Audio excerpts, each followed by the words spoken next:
This video is sponsored by Storyblocks. Hey, what's up ladies and gentlemen, I'm Ignace and today we're going back to the future.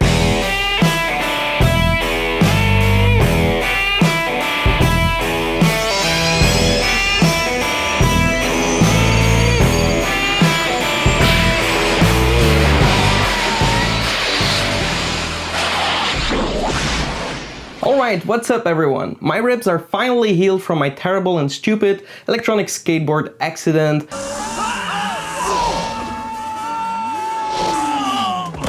But now I feel great, so let's get started. So in today's video, I'll be showing you how I created the Back to the Future teleport effect from the awesome movie series Back to the Future, of course. And some of you might already have seen this effect in a little short I've made a while ago, where I mixed it in with some Stranger Things effect, which were really cool. If you haven't seen that video, be sure to check it out with a link in the description below.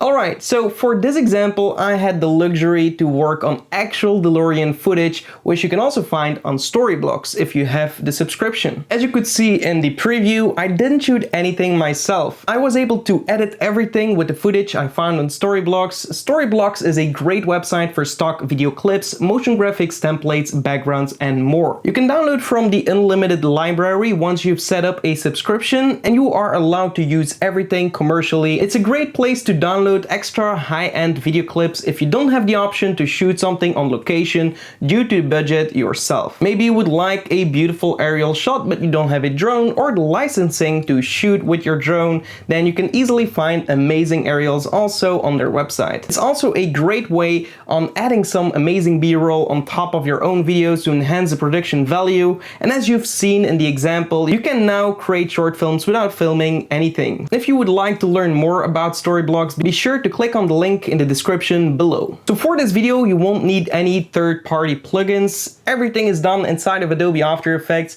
All the footage though that I will be using in this tutorial is from Storyblocks. The DeLorean footage, the explosion, the fire at the end of the clip, and so on. So I will be using these kind of clips, but feel free to use whatever you want. You can even film your own car Back to the Future. Alright, let's get started. When this baby hits 88 miles per hour, you're gonna see some serious shit. The first thing I did was import the clips, of course, in Adobe After Effects, and I changed my project settings from 8 bits to 32 bits. You can do that right here. I most often prefer this setup as it gives me more control over the colors and more beautiful glows. And we all love those glows, don't we? So bring your shot into a new composition by dragging it to a new composition icon. Next, duplicate your shot and go to the beginning where you don't see the car. Here we want to right-click, time, and freeze a frame. This is going to be our clean plate, so we want to cut off the car at the end and then it disappears in nothing, so we have a clean plate to work with. Next, make sure that your animated shot is the actual top layer, otherwise you won't see anything moving, and then trim it until you want the car to disappear. Next, I will apply the brand new Mocha AE effect, which is really cool to track the rear lights. Click on the Mocha logo, this will open the Mocha window, and here I want to see my rear light clearly, then use the X-Spline tool to make a selection of my rear light and track it forward, adjust where needed. You can use a zoom and pan tool to move around. Once you've done that, go to the beginning of your track and now track it backwards, so you have the entire clip tracked. If you've done that, again go to your X-Spline tool for the second light and repeat the exact same process. Then once you're done, close this window and it will ask you to save it, click save. Now we want to duplicate our layer and head to the Mocha effect. Open the matte tab and here we can click on create AE masks. This will create a mask around your taillights of the car on your new layer. Here I will click F on the keyboard with the layer selected, and this will allow me to add some feather for both masks so we can blend it in a little bit better. Then I like to change the blending mode to a screen or add to brighten it up immediately. Then next we can add it a little bit more by going to color correction and apply a curves effect. Brighten this up as well. Then brighten up the reds and maybe decrease the blues to really get those intense red colors. This will give us the effect like the tail lights are lighting up. Now I want to make the lights look like they are consuming energy, like a charge up for the teleportation, so we will make them flicker.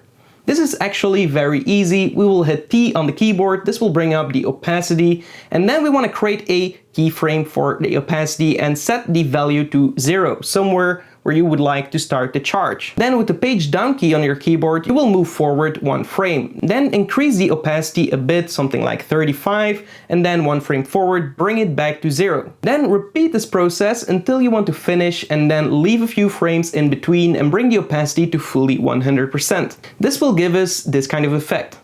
Next, I want to apply the blur CC radial fast blur effect to my tail lights. Here I want to place a radial blur in the center between my lights and change the zoom to brightest. Increase the value a bit and duplicate the entire layer if you want to increase the effect intensity. Now we have some cool charging lights. Next we are going to create the lightning. Create a new black solid layer and apply the advanced lightning effect. The first thing I like to do here is go into the glow settings and bring down the opacity to 0.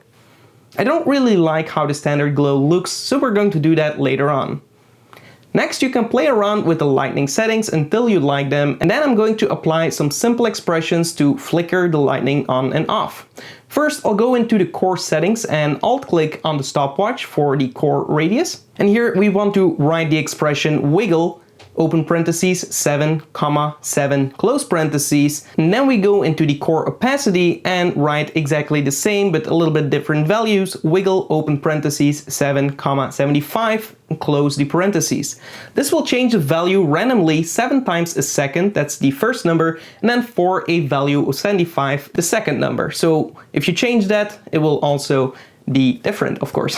So next, I also want to animate the lightning animation. This is the conjunctivity state.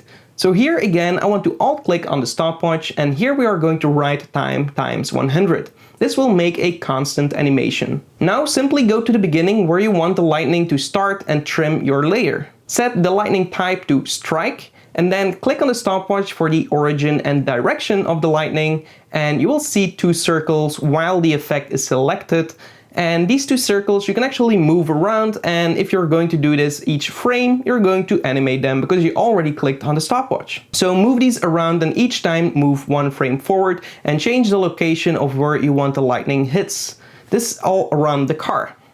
Repeat this process until the end where the car is teleported. Once you have done all of this, pre-comp the lightning and move all the attributes to the new composition. Open this composition and apply a solid composite effect to the lightning layer, and then change the color to black. This will fill the entire layer with a black color and is going to work a little bit better with blending later on. Then go back to your main composition and apply a simple Gaussian blur to your lightning comp layer and increase it quite a bit. If you don't see it anymore, you can use an exposure effect to increase the intensity of the blur effect. Next, we want to add a CC composite effect on top of all these effects and set it to add. This will bring our original lightning back on top, so everything that is inside that composition. Again, add Gaussian blur, but this time increase it less than the previous time, and again we can use an exposure effect if we want to increase the intensity of the blur. And repeat this process as much as you'd like. We want that kind of glowy look. Next, I want to add a CC composite again, set it to add and blur it slightly. Then I add a CC vector blur and increase it slightly. This gives a very kind of fluid look. I really like the CC vector blur effect, and it kind of gives it a different style from the original and standard kind of lightning effect. But if you want, you can also add one more CC composite effect. Again, turn it to add and include your original lightning as well, so we have a little bit more of combinations going. And play around with all these settings until you are satisfied. And of course, set the entire layer to a screen or add blending mode.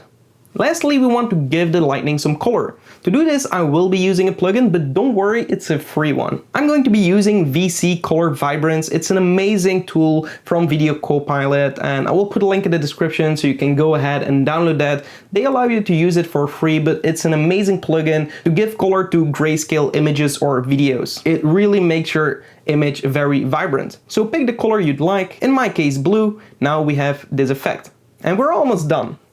If you want to add some more lightning to hit, for example, the lightning post, we can copy our car footage and paste it in the composition for the lightning. bring it at the bottom and then create a new lightning effect and maybe a few frames long and make it hit the lightning post. Again, we're going to be using the strike type lightning. Before we return to the main composition though, we make sure that you right click on your footage and make it a guide layer.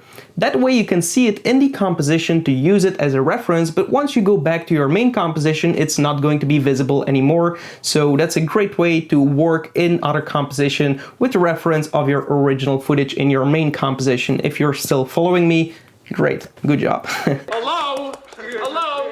Anybody home? Hey, think with fly, think.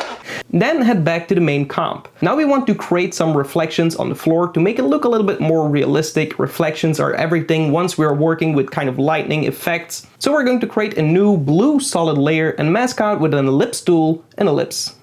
Kind of straightforward. Then feather it a little bit and make a keyframe for the mask path by clicking M on the keyboard and click on the stopwatch. Then animate the mask to be in some kind of right position compared to the lightning. Then animate the opacity or trim your layer to turn it off or lower the intensity when the lightning is invisible or less intense. Then change the blending mode of this layer to add, but still it doesn't look very realistic yet. So we're going to duplicate our clean plate layer and add a tint effect to that to make it black and white. Then I'm going to apply a levels effect and bring the white point in and the black point in a little bit. Then I will play around with the midtone until I get something like this with a high contrast but still a lot of blacks and a lot of whites. Once you have that, pre-comp this layer and move all the attributes into the new composition. Name this composition Reflection Map. So as the name says, it's going to be a reference image for our reflection to come true. So now we're going to disable this layer because we don't have to see it. Now select your blue solid layer again that we just animated and apply a compound blur to it. Select here the reflection map layer, then set this to an invert and increase the value to your preferences and voila! This reflection tell me it doesn't look awesome. Next, I want to add some burn marks after the car is gone, as I'm going to add flames on the ground, but it's not going to look realistic without some kind of burned marks. So to do this, we're going to create a new black solid layer and then again use the ellipse tool to make an ellipse. Feather it just a little bit and then apply a roughen edges effect to that layer. And here I want to increase the complexity of the roughen edges, then decrease the sharpness and increase the border a little. You can also play around with the scale, depends on what you like, but just play around and you can get some interesting burn marks. Anyway, it's not that big of a deal because it's going to be rather in the distance. Now we want to make this layer a 3D layer, so enable the 3D option for this layer, and if you don't see that option, simply hit F4 on the keyboard. Then move it to the location of where the car is going by repositioning and re-rotating the entire thing to get the perspective good a little bit. You can use some earlier frames to position it by the car's perspective and then at the end trim the layer to only start after the car left. But I just like to see the car as a reference while I'm positioning these burn marks. Then duplicate it for the other tire and also put it into position. Now put the burn mark layers below the lightning effect so they don't come above it. And next I'm going to import an explosion clip, which I also found on Storyblocks. Trim the first part of it. I just want the kind of lingering off effect of this explosion. I don't want the intensity of the actual explosion. And then change the blending mode to an add or screen. Scale it, rotate it, and put it in position when the car left. Next I'll import the fire clip, also from Storyblocks, but it's a slow motion clip, so we need to speed it up first. It's super slow motion actually. So we'll go and right click on this layer, time stretch, and set it to 25%. Then I will also right click in my viewport while this layer is selected and right click, transform horizontal, so it actually fades in from the other direction because the car is going in that kind of direction. Then I'm also going to scale it down, make it a 3D layer, put it in position according to the car's perspective, and set the blending mode to a screen.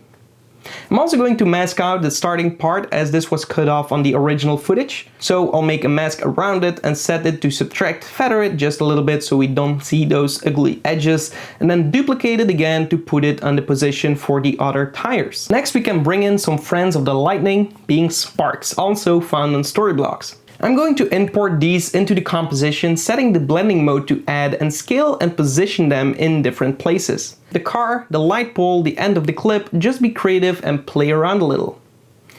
Once you have done all that, we can do some finalization to finish off this clip. The most important part is to make the teleportation look realistic. To do this, we have to make a little bit of a warping and camera shake when the teleportation is happening. This will really make it pop and make it feel like a huge strength is rushing through the sky. To do this, I will create a new adjustment layer and apply a distort ripple effect. Here I want to increase my radius and position it on the teleportation point. Then play with the height, width and speed to get something that you like. Now 2 frames before we disappear, we want to set the height to 0.